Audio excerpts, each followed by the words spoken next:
Assalamualaikum warahmatullahi wabarakatuh. Pada kali ini saya ingin membawakan materi yang berjudul Underground Power Transmission and Gas Insulated Transmission Lines.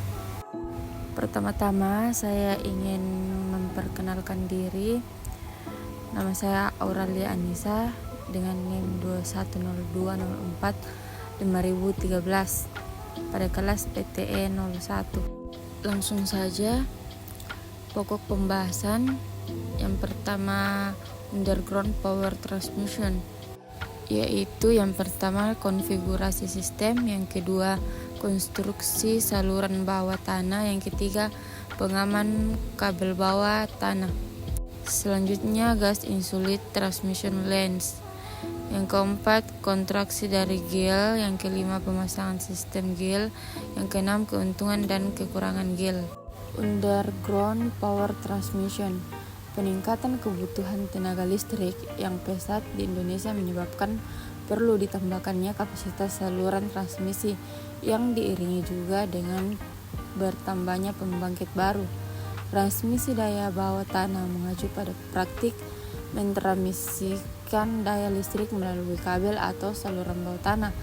Metode ini merupakan alternatif dari transmisi daya konvensional yang melibatkan pemasangan saluran listrik di tiang atau menara di atas tanah. Yang pertama, konfigurasi sistem.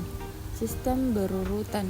Pada sistem berurutan, saluran yang keluar dari gardu primer menyalurkan tenaga listrik kepada konsumen melalui gardu-gardu sekunder yang letaknya berurutan.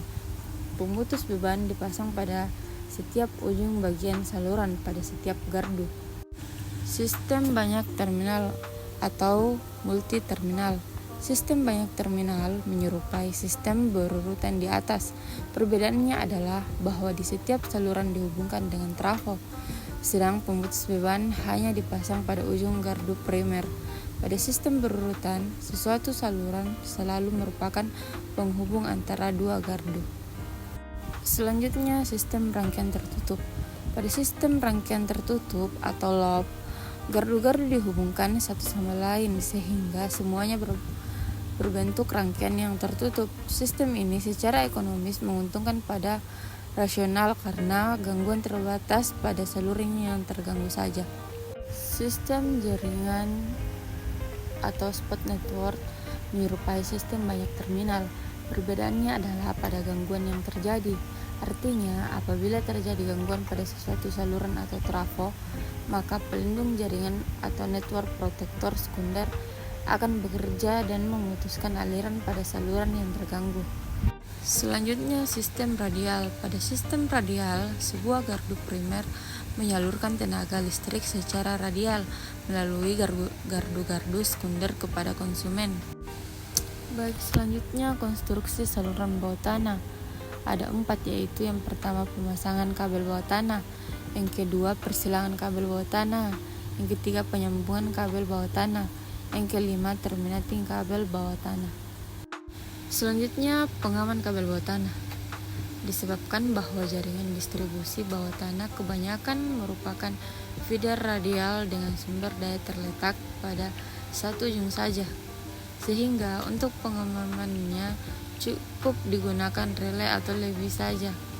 Penggunaan relay impedansi pada kabel tanah juga tidak akan memberikan hasil yang baik karena tahanan gangguan relatif lebih besar dibandingkan tahanan fase kabel, sehingga penggunaan relay impedansi sering mengalami kegagalan. Selanjutnya, gas insulated transmission lines atau GIL atau jalur transmisi yang terisolasi gas adalah sistem transmisi daya yang menggunakan gas sebagai bahan isolasi untuk mengelilingi konduktor listrik. GL biasanya digunakan pada sistem tegangan tinggi untuk mengurangi kerugian daya dan meningkatkan efisiensi transmisi. Konstruksi dari gel. Pada konstruksi gel terdiri dari 2 tabung konstris aluminium. Tabung bagian dalam sekitar 180 mm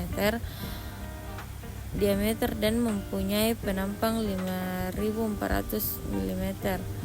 sedangkan tabung di luar mempunyai diameter 500 mm membentuk dinding yang menggunakan gas isolasi.